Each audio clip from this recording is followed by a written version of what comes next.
Hello viewers, মাছ আমার ভাজা হয়ে গেছে, বাকিগুলো ভাবে ভেজে নিলাম।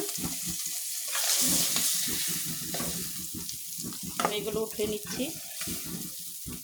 এই তো আমার মাছ ভাজা হয়ে গেছে। এখন আমি রান্না করব। কিভাবে রান্না করি দেখতে থাকুন। আমি এই তেলেই রান্না করব আজকে।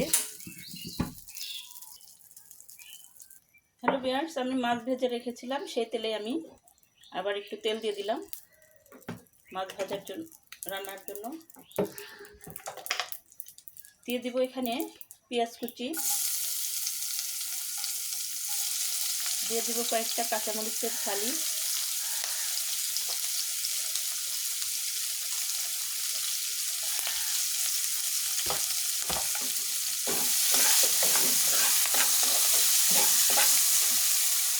হ্যালো ভিউয়ার্স, দিয়ে দিব।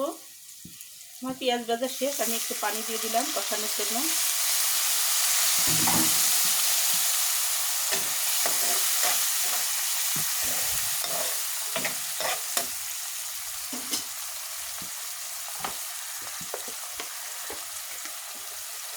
দিয়ে দিলাম এখানে 1 চামচ লবণ, আর একটু দেই। দিয়ে দিলাম এখানে সামান্য হলুদের গুঁড়া, যেহেতু আমার মাছে হলুদ দিয়ে মাখানো হয়েছিল সেজন্য আমি হলুদটা একটু কম দিয়ে দিলাম। দিয়ে দিলাম এখানে সামান্য পরিমাণ ধনিয়ার গুঁড়া। দিয়ে দিব এখানে 1 চামচ মরিচ, ঝালটা হওয়ার জন্য আর একটু দেই, কারণ আমি ঝালটা একটু বেশি খাই, এর জন্য আর একটু মরিচের গুঁড়ো দিয়ে দিলাম।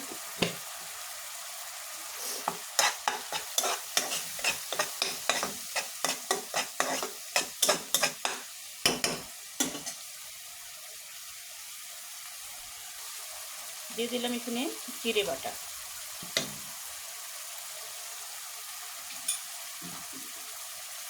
আর একটু ঝোল দিয়ে ভালো করে কষিয়ে নিই।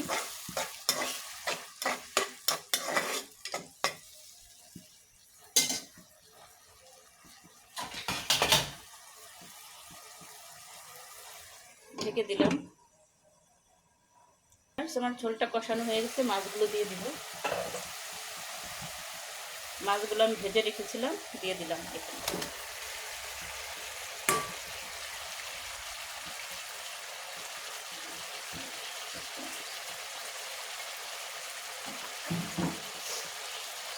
দিয়ে দিলাম আর একটু ঝোল মাছের।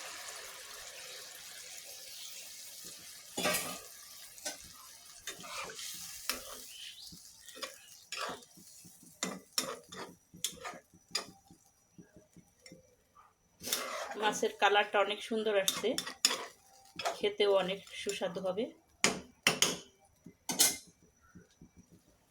ঢেকে দিলাম একটু। হ্যালো ভিউয়ার্স, দেখি আমার মাছের কি অবস্থা। এই তো হয়ে গেছে মাছটা। রান্নাটা দারুণ হয়েছে। আজকে আমি কোনো সবজি দেইনি মাছে, কারণ আমার সবজি খেতে ইচ্ছে করলো না আজকে, তাই আমি মাছটা এমনি রান্না করলাম। আমার রান্নাটা কেমন লাগলো অবশ্যই কমেন্ট করে জানাবেন, লাইক দিয়ে দিবেন আর একটা সাবস্ক্রাইব করে দেবেন, অনুরোধ রইল আপনাদের কাছে। আমার মাছ রান্না হয়ে গেছে, এখন আমি চুলাটা অফ করে দেব।